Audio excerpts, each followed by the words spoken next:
Hello everyone, welcome to the Statera podcast. Today I'm joined by Mags, who's back again. Thanks for coming back, Mags. Thanks for having me again. It's my pleasure, I thought, we had a really good podcast, didn't we, last time? Really enjoyed the conversation and, as I do with all of them. So, it was, this one's a bit impromptu.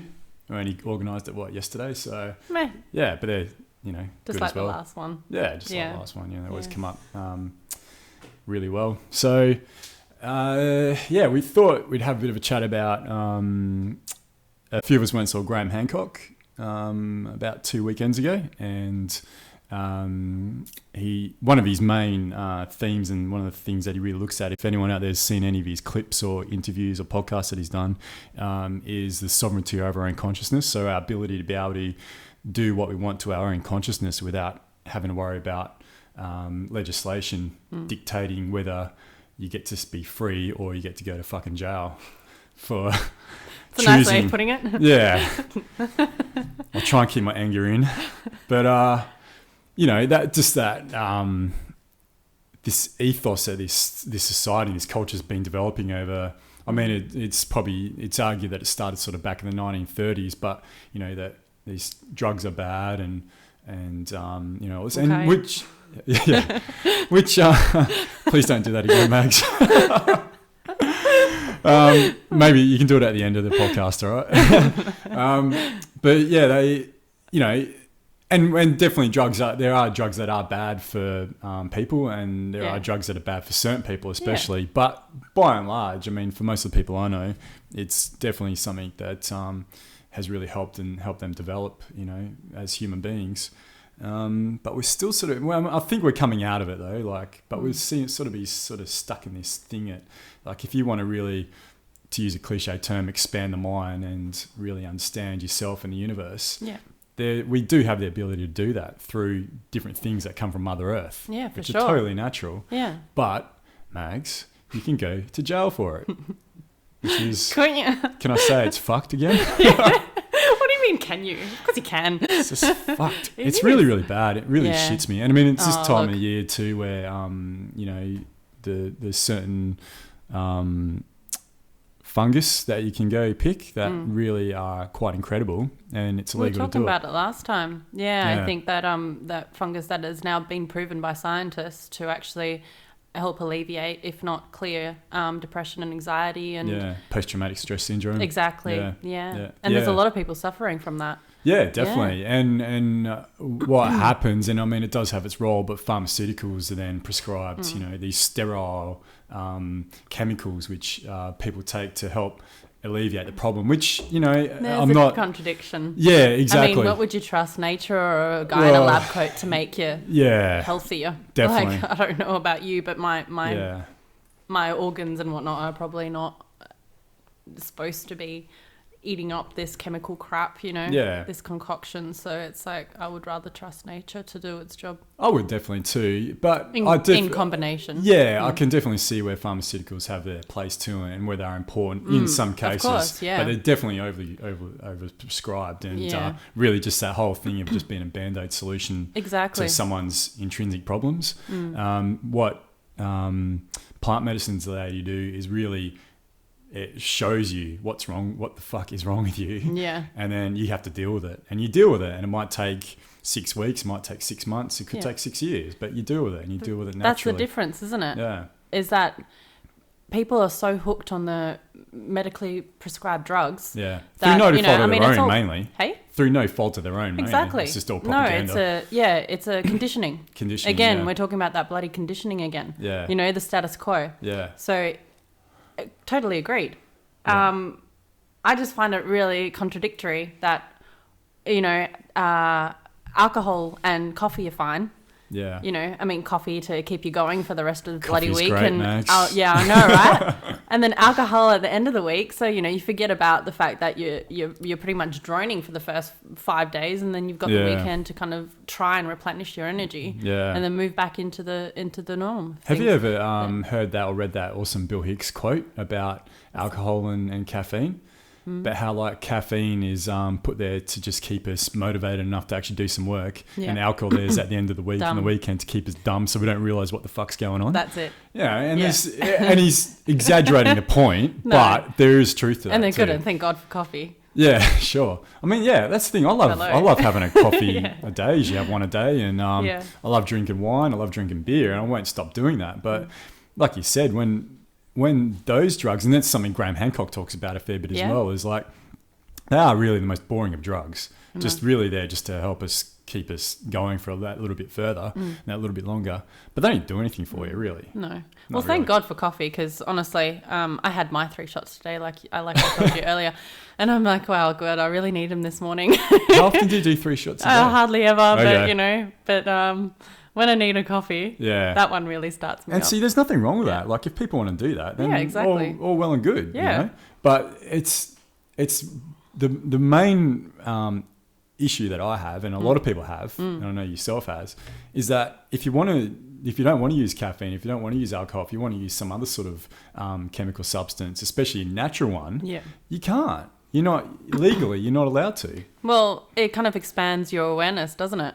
I mean, anything that does anything a little bit further, then you kind of wonder what this world is capable of. Yeah, definitely. And especially, when we all are self-aware, and we would go and talk about this awareness thing. Like, what the fuck is it? Awareness. It's just. What would you consider awareness to be? I can't even answer that question, Mags. Why? God, it's so broad. Just have a think about it. Like, if you could put it into one sentence, what would it be? Awareness. Well, just me personally, I really think awareness just starts from yourself, being aware of yourself. Okay. Aware of yourself and your potentiality. Exactly. And then everything else just goes from there. Yeah. Yeah. Well, that's it. It's just not just about collating a whole bunch of, journals and whatnot and absorbing other people's information. It's actually your own viewpoint on that information. Sure, and your experiences. So your own worldview. Yeah, and your experiences. To back it up. Sure. Yeah, I mean, like, if you can't think for yourself, you are going to continue being a drone and a sheep and and feel like a slave to the society, because that's exactly what they want you to be, isn't it? Well, I know that's highly controversial to say, but if you look at the world at the moment currently, look at it. I mean, seriously, we're all a bunch of just even at the shopping centre. Just like all going in like little ants, to the Woolies or whatever, doing our daily shop, going back to work, doing our daily, work duties, coming back home. It's like, shit, if we didn't, we're just like a huge anthill. Sure. If you really think about it. Just these little worker ants. Exactly. And we're working pretty fucking hard. Excuse the French, but seriously, goddamn hard. Yeah. For what exactly? Yeah. I'd argue that it's not... what was the word you used? Fuck? No, the other one. When you said that there's a conspiracy behind it, they're trying to. He said it's whatever, like that. Yeah. It's I can't think. Yeah, I mean, I just should have had 3 shots in that coffee. Yeah, I know. I'm just thinking that. That is in the public discourse now. This I don't know if it's conspiracy theory or not. I'm not really into conspiracy theories. I don't know. But it stands to reason there's something going on behind the scenes that prevent people from doing this, from expanding their mind and from learning about themselves and learning about the people around them. Exactly. But I think that it's becoming more and more, it's out in the public lexicon now. Like, people are really discussing that. Hey, this is what's going on. Yeah. And it's not taboo to talk about it. No. It's not... like us talking about now. It just appears that way. I'm not saying that that's how it is. I'm saying that that's what it appears to be like. Yeah. Because, all the evidence kind of points to that one statement. Sure. Which is to say that we're all sitting in a box, not opening our own minds, not thinking about anything. And not being given the ability to do that. Yeah, exactly. Yeah. And I don't know if it's being slack on our part. I mean, it's just as much to do with us then is them. Exactly. Them in inverted commas. I don't know about you, but I really didn't know what the hell I wanted to do with my life. Like, a few months after I finished high school, I'd pretty much sat on the couch and I was just like, what the fuck am I going to do with my life? Yeah, I was a bit the same as well. Yeah. Because I'm just like, I don't know what I'm going to do. Yeah. I don't know what I want to do. There's so many interests, but then I can't go do them. Yeah. One, because I didn't have the money at the time, being a poor student. Sure. And two, you know, it was just like, well, as those interests are probably too far fetched for the norm of community. And it was just like something like, I don't know, just experiencing life really. So that's why I took off and left for Brisbane and travelled around Australia for those 7 years. Yeah, well, which is the best thing you could have possibly best done. thing I could have done. I mean, in if my you life. had stayed in Perth, then you would be a very different person to the one you are now. Yeah, I think so. So the travelling aspect is something I think is just as important as taking any substances or whatever it might be. Like travelling, you don't have to take substances to open up your mind. Yeah, I mean, it's good. It's good that you do, but you don't have to. Yeah, I should say that, like, it's not that I condone that everyone does it, and if it comes to you and it feels right and there's some synchronicity that occurs that allows you to actually experience something like this, then by all means do it. But if you feel it feels like it's being pushed on you, or it feels like you don't really need it but you're doing it just for the sake of it, then don't do it. Like, go and travel instead. Like, go experience another culture for a period of time. There's lots of, you know, legal things you can do. Yeah, you know, that's true too. That do open up your mind. Like we were talking about last time, the cacao. We were talking about last time. You know, for everyone it's different. Yeah. You know, for yourself, you know, it's going to workshops and the Graham Hancock thing, and you know, just looking at just anything that will just give you a different perspective. Yeah. A different point of view, just a different way of looking things, and then have a think about it. You know, have a think about it and walk away and go, okay, what did I get for this? Yeah. You know, and whatever makes sense to you, well, you know, why not take that on? Yeah. What are you losing from that? Yeah. You're just making your life better. Yeah, exactly. Right? Yeah. And you're not going to hurt anyone doing it. And you're just going to help people. That's the real goal, is then to be able to use those experiences to help people in the future. And even in the present, when you're actually going through that and doing things. And it's not always going to be roses. Like, yeah. But more so yourself. Like, you're looking after number one before you can look after others. Definitely. But in the same track, But yeah, it's not going to always be something that, you know, it's not always going to be heavenly, and, you know, whatever it is, whether it's traveling or whatever, you know, you're going to encounter some shitty circumstances, and you're going to really be, you know, pushed to your limits at times. But that's what it's about. Give me an example. I'll try and, all right, this is one quick one. Like, I'll try and keep this short, but like. No, I like the other one you gave. That was good. Which one was that? The last time, how you gave about the girl. Oh yeah. Okay, yeah. That was good too. Yeah, that was good. But when I was in Europe 2 years ago, I was traveling from Krakow, Poland, your home country, my end, your motherland, and down to Budapest. Yeah. And fucking long story short, but my luggage got taken off the train, and I went and had some dinner. Like, just some people took it off. They just didn't realize that there was a big group of people. They didn't realize that was mine, and they thought it was just part of the group, so they took it off in Bratislava. Oh. And the train had been going for like another hour after that. Yeah, and then they went to the cop station at the train station and said, I've got this luggage. So the woman came up and down the conductor and said, your luggage is back in Bratislava. So I had to get off the train at 11 o'clock at night in some shitty fucking town in the middle of Hungary and wait half an hour for the train to come back the other way to get into Bratislava to pick my luggage up. And I was like, what the fuck is going on? And it had been the worst day of my life that day. Like, seriously, it was like 40 degrees all day. Oh. That night in Krakow before, we got stuck into the Polish vodka, and I was the most hungover I've ever been in my life. I was serious. I was sick as a dog.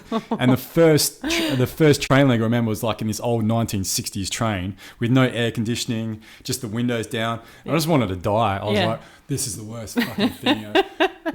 And I loved the whole experience. Honestly, what do you expect? We've got lines and lines of vodka on, grocery shelves and shit, and that's the norm. But the whole Europe thing was awesome. It's just, there's this one day that was really bad, and then it was capped off by having my luggage get taken off the train at the end of it. But the benefit, Mags, is that I got to spend the next 2 days in Bratislava, which was just this amazing city. Yeah, I wouldn't have gone there otherwise. Like, Bratislava was beautiful, and I just walked around there. I was like, wow, I'm not even supposed to be here. Yeah. But I was, and I just had an incredible time. Well, yeah, I guess in the grand scheme of things I was. So, that's a situation where I could have just like given, fuck it, I'm just going to go to Budapest and buy some new clothes and do whatever. But I was like, no, okay, I'm going to deal with this. I'm going to get back on the train, back the way I came from, and get into Bratislava. And Yeah. And that's it. It was funny though. Like when I got to Bratislava, I had to make a police report as well. Oh, did you? And it was some old boy and then some old boy cop and the other guy, like a younger cop who knew a bit of English and he was translating and he's like on this old typewriter, like with 2 fingers like this as I'm talking, like ding, ding, ding. This is like at 1 o'clock in the morning, right? I was like, I'd been hungover all day. I was in there. I was like, this is like something off a movie. What am I doing in here? Anyway. But yeah, it was one of those awesome experiences that I'll always laugh about now. See, that's awesome. I've got something similar actually, but that's the thing. It's you don't, when the going gets tough, don't get going. Keep at it because there's something there that's supposed to, it's only tough because there's supposed to something either you're supposed to learn or, move through your fear, or it's an opportunity. Yeah. And that's another thing. Yeah, the fears thing. That's another thing. It's resistance though as well. Yeah, like, it is. I think it's resistance that comes in. Do you know, I don't usually like people knowing that I was born in Poland. Because I actually find actually find that people actually judge me for it. Mags, that's too late now. I know, it's all over the internet. Do they really? No, seriously. Okay. I feel like there's a lot of positive things I get out of, actually being Polish. Yeah. I can't... Like good looks. Oh, wow. Thanks. I don't know about that, but awesome. I'll take that. Polish women are gorgeous, aren't they? Well, those Eastern Europeans, they're bloody stunning looking women. Well, it depends what you like. I don't know. No. Yeah. Well, thanks, Adrian. That's all right. No, oh, God, you've done it again. Come on, Mags. I know. Focus here. Focus. Yeah. No, seriously, I don't, I take a lot of wonderful positive things out of being Polish. Like, I rarely, if ever, have had a hangover, thank God. I think it must be all the vodka, but it's in the genes. But it's like, it's great for so many reasons, but for so many others, I'm like, oh God. Yeah, but that's like anything in life, isn't it? No matter where you come from, what you do, there's always going to be the element of your life you're like, did I have to grow up like that? The whole point of generalizing people. Yeah. That's the thing. Like, I know there's that tag on Polish people that, the women are crazy and all this. They're sexual, but they're crazy or something. And the men are, violent as well, and all this stuff. And, some may be crazy. Who knows? Yeah. But that isn't my reality. Yeah. And just because I say something doesn't mean that, that's necessarily who I am or could ever even be. Yeah. Well, that's just that whole judgment thing that people put on people from other cultures. That's it. Like culture relative. They like to put them in little boxes. Yeah. And try and distinguish what they actually are. Yeah, definitely, because it's easy to do and it makes some sense. But it's you're missing out a lot on that, knowing that person or knowing who they really are. Individuality, yeah. I'll give you an example. I was on a date, I remember, a while ago, and just out of curiosity, I wanted to know, how I was viewed because it was a different community and whatnot. What the guy was from a different community? Well, yeah, as in like, it was up north and whatnot. Okay. So I was just like, okay, this is going to be interesting. I know it might have come across as egotistical a little bit, but really I was just kind of interested as how in that culture I was portrayed. Yeah. Because, in others, like, for example, I crashed a Christian church just to see what it'd end up being like, because you want to try something different. And then they ended up calling me a witch. And another place I was... what do you mean crash to church? Oh, I just... Not crashed a church, as in crashed their party. Okay. Yeah, so just... Well, I don't know. We just walked into it with some friends and just to see what the hell it was all about. And okay.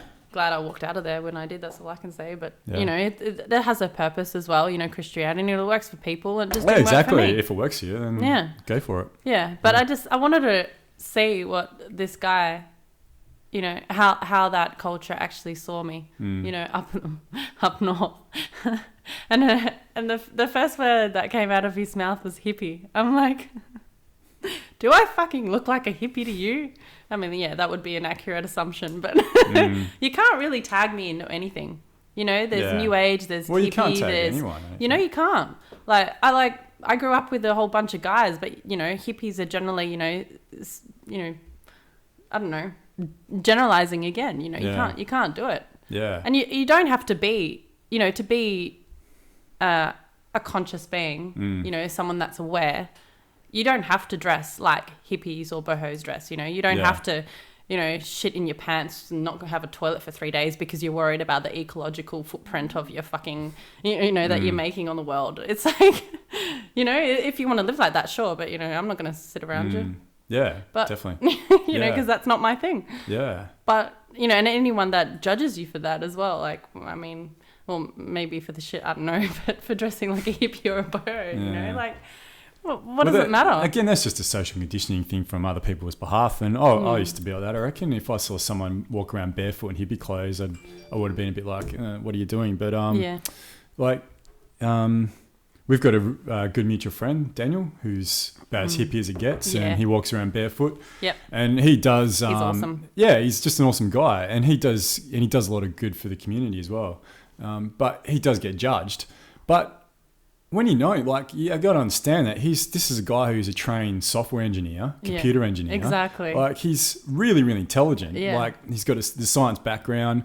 His dad's a theoretical physicist. Yeah. You know, like, exactly. He's not like just some hippie bum. Yeah. Like, he's a dude who's actually doing a lot of good work. But there are hippie bums out there too, which, hey, if that's what they want to do, again, as long as they're not hurting anyone and they're just, you know, doing their own thing, that's fine. Yeah. But, there is judgment that takes place whenever there's like a class of people or a culture of people from the outside in, because it's easy for that person to put a label and associate. That's the worst thing that person can do, though. Yeah.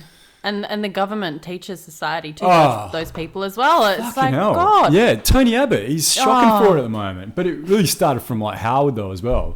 And this nationalism bullshit and that us against them mentality with refugees. Look.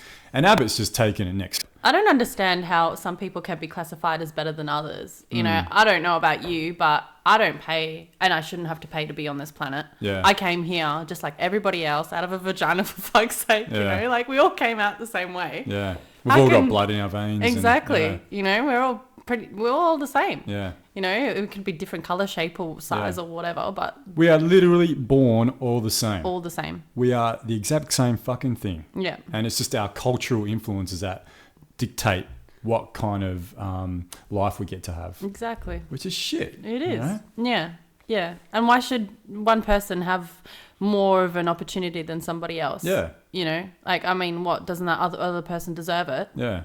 Because why? Yeah. Because they're black or they're yellow or... Yeah. Or because they don't have enough social standing as somebody else. Yeah. I mean, if you want it as bad as somebody else wants it. Yeah. Like a university degree, you know, or something like that for a scholarship or, you know, whatever it may be. Yeah. You know, it's... Well, that should be like, open to everyone. Yeah.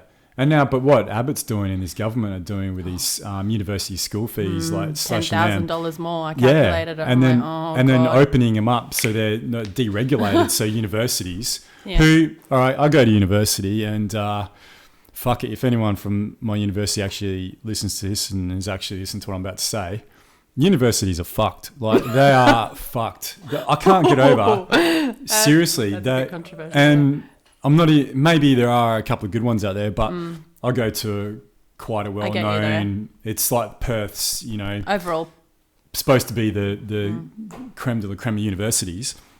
They don't give a shit about the students. They do not give a shit. All they care about is money. Well, if they actually literally had a only care about money. I just wanted to say, if they actually had a thought about it, that they're actually losing money. They're losing money by not giving a shit about their students. And you know why? Why? Try to make a long story short. How do I do this? Okay. I can understand what you're saying. What's the point of recognizing that you've got students who are struggling, who go from a secondary discourse to a tertiary discourse and cannot, for the life of them, acculturate? Yeah. Because there's not enough support individually, you know, for them. So, for example, you know, you have problems with English, or you know, it doesn't have to be a international student. It can be anyone. I mean, in the teaching system, I mean, there are gaps as well. No one's perfect. So, I mean, you may grow up having a problem paraphrasing or summarizing or quoting or referencing, whatever it might be. Yeah. And I mean, there's an expectation that you're supposed to have all of these skills already by the time you enter university. Yeah. where the fuck are you going to learn it?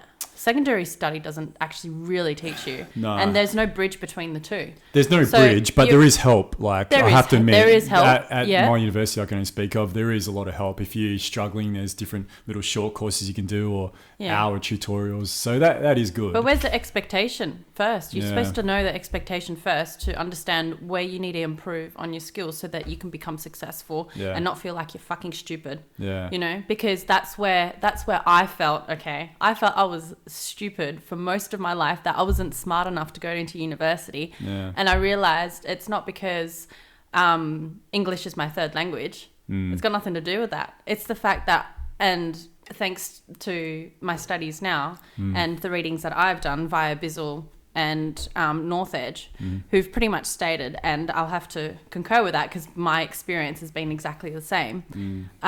Their viewpoint is that, you know, as ethnic students go into a certain discourse, instead of studying at their language and excelling in their language, you know, and learning English as a separate subject, they're expected to completely disassociate their own culture to meet the needs of the next one, which is Australian culture, and then also the education. So for me, for example, I was like, okay, well, I had to pretty much, not only while I was getting withdrawal symptoms because, you know, home was so far away, as a 5-year-old girl, I had literally had to let go of both cultures, both languages, and start afresh. Do you know how hard that was for a little kid to do? Sure. And for years, I felt that was stupid because I couldn't quite, like, I had 6 months to learn English. And then, I mean, English is difficult from European languages because there's, you know, anyone that's European will kind of understand where I'm going here, where the sentences are actually backwards. Yeah, around the other way. Yeah. And in Polish, in the Polish language, there are words that actually describe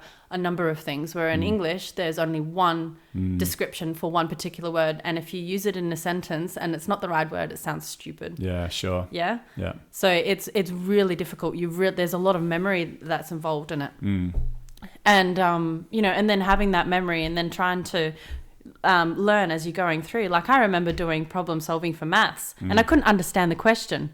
I could answer any kind of maths equation, right? Because I knew it. But the problem, like, I would say to the teacher, what the hell does this mean? You know, and they try to put me in a specials learning fucking class because I couldn't understand. I'm like, you guys are dickheads. Like, seriously, just teach me how to actually read these sentences. No. Don't force me into a society where, one, I know that I don't fit in because I don't know the language well enough. But if you taught me this in Polish, in my own home language, I could spit it out like that, you know. And I was, you know, my brother and myself, we were put into pre-primary because, you know, in Germany, that was like the thing to do. Okay. And we were, when we actually came to Australia, we were way ahead of everyone else. And I was bored. I was bored for like at least a few years. Yeah. So there you go. Like, I just realized that thinking to myself stupid all those years was incorrect. It wasn't me who failed. It was society. Yeah. You know, the learning system. It wasn't the teachers. Me. It was, you know, they're only doing as best they can. You'd hope they do as best they can. It was the structure itself. Yeah. Yeah, but it's such a difficult one though, I think, teachers don't have time for every single kid. No, they have like 30 students. Like, we have friends that are teachers and whatnot. I feel for them. But that's it. Yeah. Oh, yeah, definitely. I mean, a good teacher friend of ours, Nick King, I want to get him on here soon. I've been talking about it for a while, but really, if he's keen to talk about it, I really like him to. He's a teacher, been a teacher for a few years, and I'd really like to get his take on it all. But you know, but that goes back to. I like what you said there about how you come from another culture into this culture and expected to live under the laws and structures and rules of this particular society and culture. And maybe I can see how that is definitely needed as well. Like some sort of assimilation and cultural practices and understanding that's all important as well. But yeah, there seems to be like this massive cutoff. And then we've done the same to Aboriginal people as well. Like European settlers came here, took all the Aboriginal people out into fucking regional areas and put them in camps and totally detached them from their culture and said, and tell me, what makes one culture more important or better than the other? Yeah, nothing. No, nothing does, you know. But why can't we intertwine them? I mean, why is that so hard? Because it is hard to do. That's why I think. Please. But yeah, I mean, it is hard. They don't even think about it. Yeah, it's not It's harder than what we're doing. That's what I mean. Like it's not hard. Like it shouldn't be hard. And if you've got the people that have got the intelligence and the emotional cognitive abilities to be able to do it, then we can do it. But it's just easier to separate and to separate people from their culture and say, no, you have to live under this one thing now, like this one. And then if you don't fit within that, then you're an outcast. Well, that's it. Yeah. And it's a real shame. You know, but that's a great thing about Australian as well. I mean, I would consider myself, I do consider myself Australian. I've been here over 25 years. And, you know, like I said, I had to pretty much leave those cultures behind me and intertwine with what we have here. Yeah. But the greatest thing is that we've got so many cultures here that it is part of being Australian to actually accept those cultures as well and learn something different from each one. Yeah. We're actually really, you know, we are the lucky country. We are, aren't we, Mags? And I think like this first... half an hour, we've been a bit cynical about a few different things. We are very lucky. We do appreciate them as well. Yeah, we do appreciate the good things. It's hard not to be cynical as well at the same because time. Things could always be better. And I think what you and I are seeing, and a lot of people are seeing now, that under this current government, you know, things are going behind. Like there's no doubt about it. Things are going backwards, and it's making sure that we get our vocality out there and let people know that, you know, we're not quite happy with what you're doing, Mr. Abbott or Mr. Hockey, or no, that's not all right. You can't just go doing that. So it's important, but it's also, again, important to be very appreciative of what you have as well. Yeah. And we've got a lot to appreciate. We're very fortunate. Yeah, in Australia. Definitely. And we don't even see half of it. I mean, we're so far away. We're so excluded from and inclusive of everything we have here that we kind of shut our eyes to the rest of the world sometimes. I feel that we do. I don't think we're as bad as some countries. No, like that's true. The US would be the prime one. I mean, that's just a world unto its own though, really, so I can sort of understand. But you know, a lot of Australians, we do travel, you know, we do have that hankering to get out of here, see the world. See the world. Yeah, maybe that is because of the isolation that we have, and that's true. That feeling of wanting to connect with other people, other human beings, which, you know, it's a bit same, especially in Perth. You know, things are sort of that's changing though as well. But that's the great thing about traveling. Yeah, you get to experience other people and other cultures, other languages, other foods. You know, Polish vodka. You get to experience all that. You know, so. Yeah. There's some really cool things about that culture. Yeah. Yeah. But Oh, Poland was fascinating. I really enjoyed it. A lot of history. Yeah. Through there in Germany. I know, right? Yeah, it's quite just even in the place that I was born, it's over 1,000 years old. I'm like, is it? Really? Yeah. What town are you from? Wrocław. Okay. Yeah. Whereabouts is that in relation to like Southwest? Okay. It's so that's where Krakow's southwest as well. Is that right? Yes, but it's closer to the German border. Okay. It actually used to be part of Germany. Did it? Yeah. At one stage, but you know, I mean, before that it was Polish anyway. Yeah, I'm sure it's just gone back and forth. I mean, we didn't exist for 200 years, so. Okay. Yeah. Sure. Well, Poland didn't actually, but Yeah. No, it's like, well, you know, they've all got something to learn. Yeah. Can we go back? I wrote down one of the things we just spoke about a little bit before about resistance. Yeah. And that's something I'm really quite interested in at the moment. Oh, shit. Why are you laughing? I've got something really good about that just happened in the last couple of days. Oh, that's good. I want to hear about resistance, really. But like I've been reading this book called The War of Art by Stephen Pressfield, and the main ethos of the book is about resistance for creative people, and you know, whether you're an artist, a musician, writer, designer, whatever it might be. Like I'm studying design, and it's something that over the last 2 years of being at university studying design, the resistance to actually go and do something and put pen to paper, or there is this resistance there. And even from more of a spiritual aspect, just every time they'll have some sort of uplift or some, you know, there's always that counter resistance. It always but that's what it's about. It's about pushing through that. And we've spoke about it. Well, I've spoke about it with other podcast guests and before about how important that resistance is. But it's something I'm really, really interested in. I think people like being able to overcome resistance is what's going to be crucial for our evolution and for our betterment of our society. You can actually, I think, team up resistance with fear. Yeah, for sure. Because, you know, like that's one thing I also wanted to talk about. And I feel that in many circumstances, they actually go hand in hand. Yeah. I'll give you an example of that. Like for, again, this expansion, this knowing, this thinking about something else and in your own perspective and whatnot. A lot of people can't do that because they can't try new things out of fear. Sure. You know, I mean, like,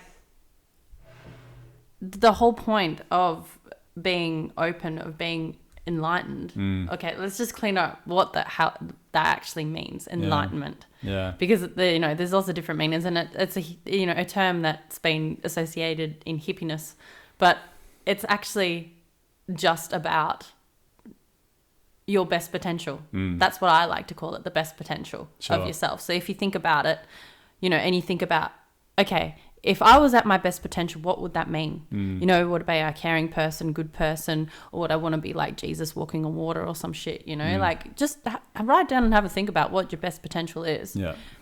And then you can be sure that it's already created it. It's already in an alternate dimension somewhere. It's already there. And work towards it. Even if you don't fully understand what the other concept of that is, but sure, even working towards your best potential. Why would you do that? Because the more you do, the more you work through your fears, the more you work through your shit, the more peaceful and happy you will be. And content. You know what? And content, yeah. Peace, ease, happiness, all of those things, and more, much more. And people are looking for happiness every day. Yeah. Right? And it's like, it's really simple. You just got to open your mind and think for yourself, work through your fears, work through your shit, and you'll get there. Yeah. Like, Yeah. And it's like, and people make it harder than it actually is. Like, it's, it is hard to work through your fears, sure. But, if you go, oh, okay, no, I don't have any fears. Like, I don't, I've got a job, I've got kids, I've got, or even no kids, or I'm set in myself, like I'm happy, I'm, I'm sociable person and whatnot. And I'm like, well, yeah, would you try sitting in a hippie circle for a fucking week? Is that making you fear? Because I bet you anything you'd be thinking twice about it if you were that kind of person, And I'm like, yeah, that would probably freak you out, or, and I'm like, don't tell me. That would freak me out, Max. Yeah, well, but you never know what you're going to get. Exactly. No, that's true. But it's an experience. Like, I would try anything once, right? Yeah. If I liked it, I'd do it again. Well, that's what life's about, isn't it? We get this great gift to be born into a human being, this meat puppet that we get to drive around for 70 or 80 years and experience life in this body, and we should just be trying as many different things as we possibly can. As long as we're not hurting anyone. Yeah. But I agree with you as far as what enlightenment is, and that ability just to put light on yourself, it's shining a light on yourself so that you're also that. It's transparency, isn't it? It's just transparency within you, but you also then project your own universe as well. So that is what your outside world becomes as well. Generally, exactly. Shitty things still happen in life as well, like whatever, like dog gets run over, or that stuff happens. You can't do anything about it. It's what some form of enlightenment or transcendence gives you is the tools to be able to best deal with when those occurrences do happen. Instead of like crumbling and just, this is all too much, you're like, you see it for what it is, and you're like, okay, I'm going to deal with it, grieve or whatever it might be, the death of a family, loved one. But if you don't do that work on yourself, then you can't deal with those circumstances as well. Yeah. And on the other flip side of that, you also just can't appreciate life as much as well. You can't appreciate sin. Like, I cannot tell you, Max, how much pleasure I've been getting lately just going and sitting at Hyde Park. I know, right? Just laying there. And that's where I go for my runs as well. I go for a run around the lake. Is that where you went this morning? No, I went to Jacobs this morning. But like, if I go for a run, I go down to Hyde Park, or sometimes I just go for a walk and just go lay on the grass in the sun and just watch people and just sit there. And sometimes I might go with a friend or just go on my own. And it's like, life is fucking fantastic. Yeah. But I never had that. Yeah. No, I never had that before either. Oh. Like, way back then. It's taken work to get there. I've had to work at it. And as you have. And it's the small things as well, isn't it? Yeah. It's like the small things that you really get pleasure out of. But the thing is, a lot of people that I think would be asking the question, why the hell should I bother? Yeah. Some people think they're only here for this one lifetime. Other people like us believe that, we're here for, lifetimes. Yeah. There is such thing as past lives. Other people believe that they don't. But for those that believe that it's just this life, quickly, Max, can I just quickly. But anyone, there is such a thing as past lives. Believe me. You don't have to believe me, but just there is. All right. Oh shit. So make this one count because it's important. Otherwise, you just have to go and do the same shit over again in your next life, and you don't get anywhere. Well, so yeah. Make it happen. Well, no, for those people that only believe that they do have the one life. Well, the thing is that sure, okay. Which is fine too if they want to. Yeah, which is fine if you want to think about it that way. But the fact is, okay, everyone has this same thought. Is okay, you have this one life. Great. How do you want to be remembered? Sure.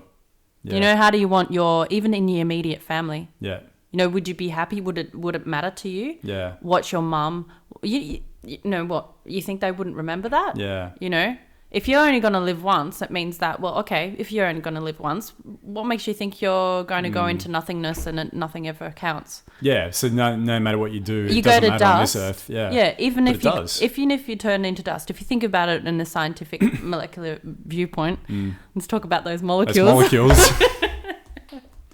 Private joke. Private joke. Yeah. If you look about it, like your body decomposes. Scientists have proven that memory exists in your cells. That memory decomposes, goes into the earth, right? That memory stays there. It stays there. And the people who are alive, right, will write about you or will not write about you in that, you know, in that lifetime. Do you want to be remembered like Einstein? You know, sure, there's a little bit of ego in there. But seriously, whatever it takes to kind of get you going, you know, to make that first step and take that leap, because I guarantee it, you'll be so grateful that you did. Yeah, sure.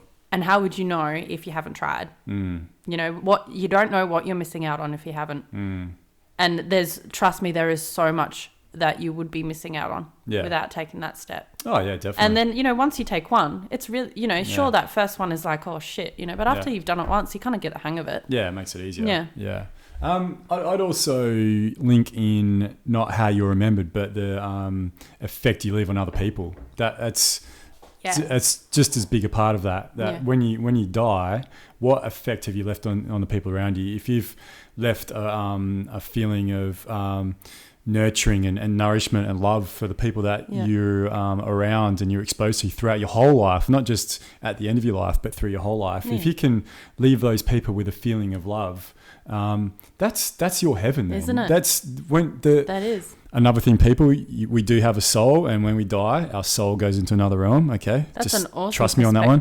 Yeah. So our heaven is what is the way we've led our life on this earth. Like we get to experience that, we get to relive that again. If we've been a shitty person, a shitty human being, then that's our reality. That's our reality for our next part of our life. Yeah, that's the realm we go into until we're born again, and then we get the chance to make up for it. Again, it depends what you believe in. Yeah, it depends what you believe in. Yeah, that's obviously my belief. But like it's really important to just leave that indelible mark on other people that they really get something true and bright and light out of you and your life. Exactly. You know? The only reason why I said that before, you know, with emotions and feeling, you're talking about feeling a love and whatnot and having your family remember you. The fact is, I think of that as one and the same as how you want to be remembered, because people will forget experiences. They'll forget, times, events, but they'll never forget how you made them feel. Sure. And that is one of the most powerful quotes I've ever heard. I can't even remember who actually said that. Yeah. But, you know, honestly, that is just a beautiful. It is, and it is so true, and it is so strong. You know, it's strong because it is so true, and it can have such a huge impact on somebody else. Yeah, definitely. Yeah, exactly. Yeah, it's an important thing to live your life from that perspective. Now, maybe going on to that, we can talk about yesterday. You went to can you just explain a bit? The Buddhist. My friend Arun took me to a Buddhist monastery in Fremantle, and it was I usually go every Friday night to Dhammaloka Centre, which is just a Nollamara Buddhist centre in Nollamara. We've gone a few times, and I like going there because, you know, you can still be yourself, and you know, like I feel really, you know, you take what you want out of there, it's more easier. I feel when I went down to this one in Freo, I felt that I can understand now why people would say that Buddhism is a religion. Yeah. Because it's not, but you can choose it for it to be. I know, exactly. Yeah. Yeah. I just felt that was really engrossed in that. Yeah. Yeah. I've definitely felt this. I don't go to the Nolamara as much anymore because I feel like it's still following some sort of doctrine. Yeah. It is more about the individual than any other religion, yeah. which is great. But there is still that element of taking away from yourself, and the fact that you're praying to a Buddha and you're praying to something else, like that's a respect thing, and I can understand that, and I can see how that's important as well. Yeah. But it's got nothing to do with anything else or anyone else. It's got to do with you. Yeah. And even in Buddhism, it's not totally about you. It's also about worship. I think some Buddhists would disagree with you. There is some worship, probably. But it's also about that might just be my own bullshit. Yeah. With that. Yeah. Either way, possibly. I don't know where the hell it says that you have to be a Buddhist to be enlightened. Like you don't have to. No, I don't. Or to reach enlightenment. Like you don't. Like no. Everyone has their own method. That, don't they? You don't. You know what? There's so many. Are you talking about Buddhists who think that? I don't know. But I've had quite a few people actually, have that kind of, I don't know, I can't even remember who exactly, but I know it's happened a few times in my life where, people have thought, this whole enlightenment hippie stuff is all Buddhism and whatnot. Well, the name Buddhism and the term enlightenment usually go hand in hand, don't they? Exactly. You usually say one without. You don't really think of... your best potential. Yeah. Well, you don't think of the monotheistic religions like Catholicism, Islam and Judaism as being enlightening, do you? But they all have their place. Every culture has their place. Exactly right. And every culture, even with mining, that culture has its place. Like, thank God to mining, because, I actually got my Jeep, which I absolutely love. Sure. And I wouldn't be here without it. Yeah, we get to have nice things. Yeah, exactly. Yeah. And you don't have to be, like I was talking before, you don't have to be, like, a hippie or dress like a hippie to appreciate the whole enlightenment thing, or to appreciate just who you are, really, to appreciate your best potential. I'm going to stop using the enlightenment because I think that it just got too many negative, weird connotations with it now. So your best potential, okay, that's the way that I like putting it forward. And I find that you can go through any kind of mode, any kind of culture, and still learn something. You can go in and appreciate it, like I have, but I resisted. That's where the resistance thing came in, because to me, I realized, the whole about your best potential is actually ripping that fabric of who you don't want to be, and the fear, and clearing that all away, and just being left with love. Yeah.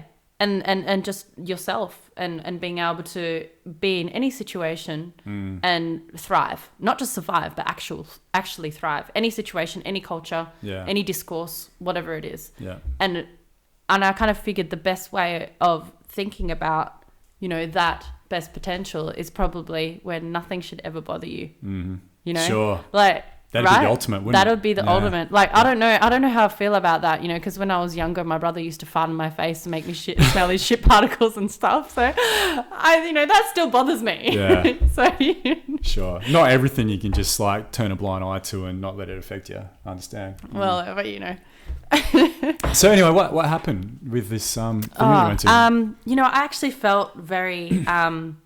I actually butted against it because I felt oppressed. Okay. I felt oppressed. I felt like I was walking into a Catholic church, to be honest. You had your statue there. You had your person who had reached into enlightenment.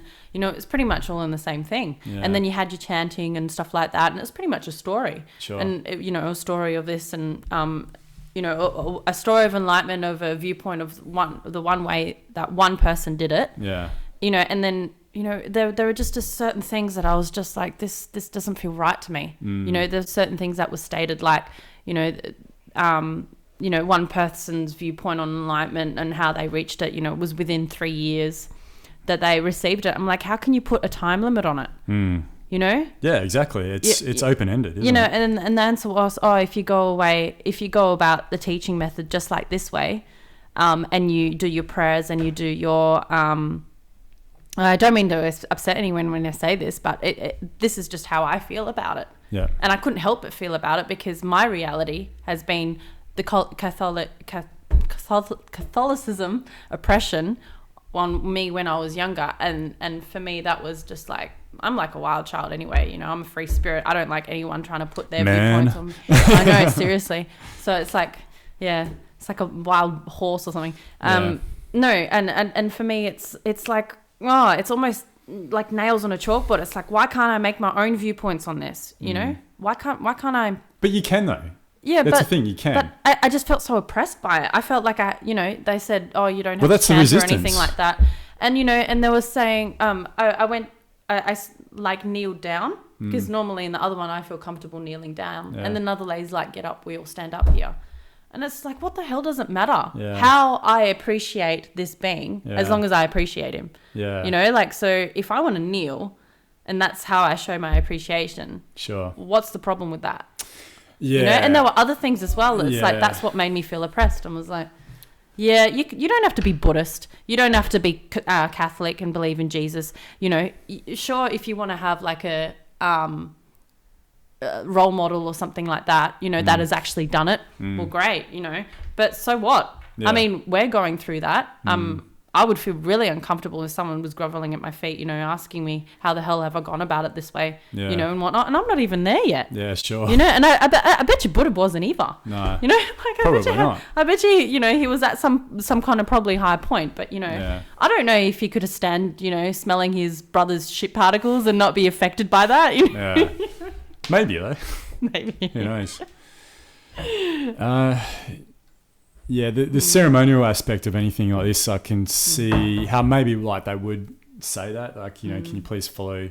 Because the respect within ceremony, I can understand that, but I definitely see where you're coming from too. Yeah. I tend to agree with you more about. Like, I don't know enough about it. Like, I only went the one time, so I can't really make a judgment. But that's just how I felt at that point. Sure. And it could be my own fear of like oppression from society and whatnot, and that's why I'm actually butting against it. But it just felt to me like, you know, that feeling of being in a church, which didn't make me feel comfortable at all. Yeah. The whole reason I think we need churches though, and why people feel like they need this thing to follow something else instead of from what's within, is if we can go right around back to the beginning of the conversation, this non-ability for us to be able to experience mysticism and the spiritual world on our own through plant medicines, especially. I mean, or it doesn't matter, even if it's we can do it through meditation, like we spoke about cacao ceremonies and things like that, which are fantastic. But if you want like that direct bullet right to your own divinity, it's through these substances that they're available for us, but they're illegal. Yeah. And so because we can't use them, we have to fight. We're just, us as human beings are just naturally drawn towards finding some sort of meaning of life and what it's all about. And on the mainstream level, really all we have at the moment is religion, organized religion, to do that for us. Yeah. Even Buddhism is part of that too. But we won't find it through that, because you're following someone else's doctrine. You're following someone else's experiences. Well, you could. I mean, that is to say you could. I just want to retrace my statement and say that I don't feel comfortable in church, which is completely not true. Like, I do. I can appreciate being in a church and whatnot. I just don't feel comfortable with the whole being oppressed with someone else's viewpoint on me, unless I've specifically chosen that as the way, you know, as appreciating that. Like, I don't want to be forced to appreciate something. One, I don't know enough to appreciate. You know, I don't know enough about to appreciate. And two, you know, it's a completely different culture. I'm going to clash with it if I don't understand what the hell this is about, right? Yeah, unless you've like specifically read up on it before.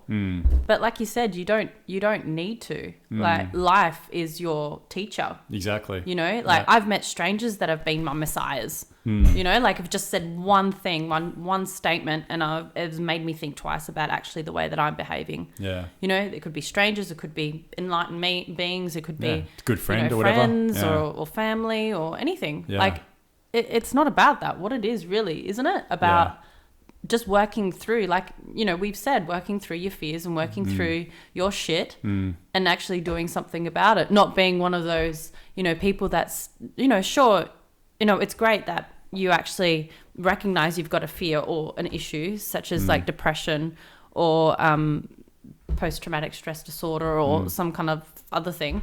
Any kind of psychosomatic disorder is pretty much all in the one and the same. And, you know, instead of taking your medication and whatnot, actually solve why you're in that position in the first place. Yeah. You know, wouldn't that make sense to do that? It definitely does. But some people, I guess, get so deep down that they can't look from the outside in. And what then happens is they take these medications and it makes it even worse. Yeah, like it puts them even more of a fog.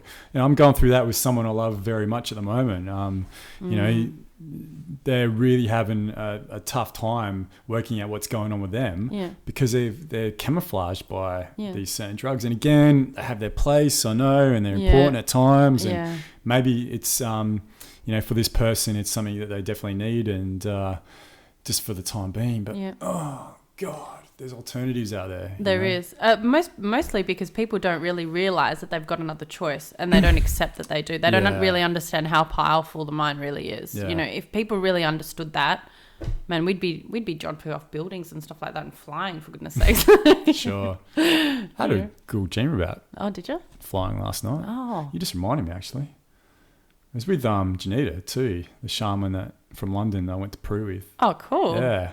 You went flying with him? Yeah, her. Yeah, her? Janita. Sorry. So it was Janita, right, yeah. we're on the side of a building. Could be a guy. And yeah, it could have been. I just happened to be a girl. And we're just like holding each other like that. And we're on the precipice of this building, this sort of outline. We're looking down and then both looked at each other like, let's go flying. So we just jumped off and we've got each other like that and we're just flying through the air together. I'll have to talk to her about that, actually. Yeah, I'll write to her about it. Yeah. Dreams can say a lot, actually, about, you know, our ultimate reality anyway. Definitely. You know, if you don't think you've got any fears, if you've got nightmares, that's your brain telling you you've got fears. You need to deal with them. Yeah. Yeah. Definitely. Yeah. I mean, I used to have this recurring nightmare. Oh, did you? I don't know if it was a dream nightmare. Oh, yeah? Bad dream, maybe. But I'll get personal here. But, you know, my father and I didn't have a very good relationship growing up. And even till about last year, I'd have every now and again, I'd have these dreams where we just begin into these huge arguments and these physical altercations and yelling and just shitty. But since I've gone through this process of like getting rid of all my shit, like just getting rid of all that energy, I've not had one dream like that since. That's been over 6 or 7 months. Okay, I can't even see myself having another one dream like that. You know. So you fear. My fear is gone. Yeah, you know, it was an anxiety wrapped in fear, just given all to do with my childhood, really. Yeah. But you know, I was fortunate enough to be able to experience some different things and do some different things in Peru last year, and also in Perth over a period of time where I could let go of all that. You know, I didn't have to, you know, take medication. Or I have to say though too, not that it was that bad, like, you know, I didn't have like a shocking childhood or anything, but you know, you just shit that happens to you everyone when you're a has kid. Shit. Yeah, everyone has shit. Like I like people thinking that they have it better than someone else because they don't have any shit, right? Yeah. And I'm like, fears are shit as well. Like seriously, they are. Yeah. And then I'm, at least, you know, the person that's sitting next to you, at least if they've got, you know, depression or something, you know, at least they admit it and they want to do something about it. Admitting it is a first step, isn't it? Exactly. Of actually, you know, sorting it out. You know, you're probably more fucked up than the person sitting next to you because at least that person, you know, kind of admits it and wants to do something about it. Sure. The most dangerous person is the one that's ignorant. Yeah, exactly. You know? Yeah, exactly. Not just to themselves, but to people around them. Yeah. But then it's up to people that have gone past that to then be able to show those people. I shouldn't show those people, like tell those people, but just maybe give them the ability to point out that they've got an ignorance based on themselves. And I'm just really optimistic for the future, Mags. Yeah, and I know you are too, because more and more people are starting to understand that. They're starting to understand the naivety and the ignorance within themselves that plays a part in them not being able to evolve. Exactly. You know, and them not evolving is to the detriment of our society. And that is pretty much what another aspect of enlightenment is, evolution. Yeah, exactly. You know, we have to move with the times, otherwise you're going to fall behind. I mean, all those people that, you know, are pretty much, if you think about all those people that are just pretty much topping themselves right now, it's because they can't deal with their own shit. Sure. They can't deal with the fears and the bullying at the workplace and all of that stuff, you know. And one, they don't want to admit to it. And it's so sad because there's so much help out there. Yeah. You know, now there is. There wasn't when I was, you know, I don't know about you growing up, but I didn't feel that there was help 10 years ago or even, you know, 15 years ago or so. Yeah. Like we pretty much came here and it was like, that's it, you know, harden the fuck up, really. Yeah. But it's like, that has its virtue as well, though, yeah. too. You know, in a way, yeah. That has its virtue as well. Yeah. But I think, there's more systems within society to help those people who feel like they're on the fringe, you know. Yeah. So, which is a good thing. Yeah. That's it. Well, what do you reckon, Max? Might wrap up there. I think we've had a good said fist of it. quite a bit, Yeah. as usual. Yeah. I don't know if there's anything else you want to add. I don't know. What about yourself? I was thinking of something beforehand. What's that? But yeah, just Blazing Swan, actually, to be honest. Okay. Yeah, just the whole community prospect of that. Yep. Do you want to just explain to everyone what Blazing Swan was? Blazing Swan was an amazing festival that happened for about a week out in Kulin in the southwest in the wheat belt, and it was pretty much a branch off the Burning Man in America. So they came to WA for the first time this year. Started up by Perth people. By Perth people, yeah. And it was the most amazing experience that, I don't know about you, but I've ever had. What do you reckon from it? Yeah, I mean, it was definitely the best weekend I've ever had in my life. Yeah. We got there on the Friday, and like most people got there on the Friday and came home on the Sunday, Monday. Yeah. But yeah, I mean, you know, the same. And I've spoken to other people as well. Like everyone's just really spoke about what an amazing time it was. That's that group, community, collective thing that was going on. That was and just fantastic. Everyone was caring and sharing and loving and you know, they weren't doing everything. It was all about a balance. Yeah, it was balance. You know, and that's it. Real balance. After you've done this quite a few times and you start to pick up the patterns, you realize, it's not being any extreme way in particular that gets you enlightenment. It makes you evolve, you know, because, you know, to be your best potential. Yeah. It's about balancing everything in your life and knowing where the balance sits. Sure, exactly. And it's hard, but once you get the hang of it, you pretty much, you're on a roll. It's like a snowball effect. Yeah. But I hold on to what we went through in the community of Blazing Swan because I'm thinking this is how society should be. Yeah. You know, this is the most awesome. It should be this way because it's so awesome and it makes sense and it's so proactive and everyone gets inclusive. So much out of it. Yeah. We were all there. We were all one. There were so many people there. It would have been over 1,000 people there. I think that they sold 1,000 tickets apparently, but I don't think it was exactly 1,000. But there would have been around about that 1,000 And mark. Everyone had their own tents. Yeah. You know, there were a few, and then like for us in our tent, there was about 30, 40 people. Yeah. In our camp. Yeah. And you know, obviously we had our own individual tents, but we had a big one set up. We all, you know, some of us, you know, we didn't feel the need to cook together every time. No. You know, we had breakfast and whatnot individually sometimes and whatnot, but there were those times we did sit together and eat, or you know, jam together and play guitar or something like that, smoke or shisha pipes and exactly, have some tea. Yeah. You know, hula hoop. Hula hoops.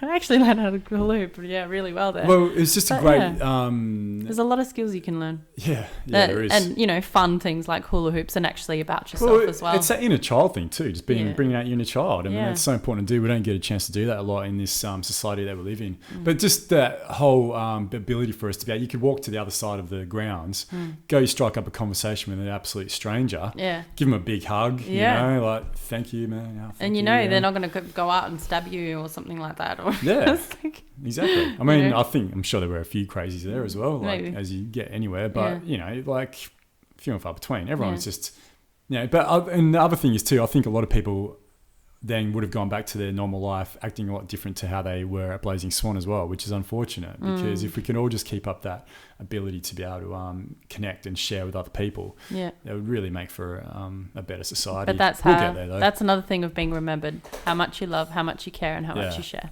Exactly. Yeah. Oh, Mags, on that note, I think that's a great way to end it. Yeah. We'll do that. Sounds good. Get you back on again sometime. What do you reckon? Yeah, that sounds fun. We'll do that. Next weekend, a whole bunch of us are going down. I've got so much more shit to talk about with you. Yeah, same. Cool. Next weekend, a whole bunch of us going down to Margaret River and doing our winter solstice. So Hello to any of the Blazing Swan crew, the Shivers Down My Spine crew that are watching this, if you're still watching, or if you've watched it at all. Yeah, we'll see you next week. How many more people? 6 more people now, not just 5. Exactly, yeah. So it should be good. All right, we'll do that. Yeah. Yep, cool. All right, well, thanks everyone for watching, and we'll see you next time. Hold on.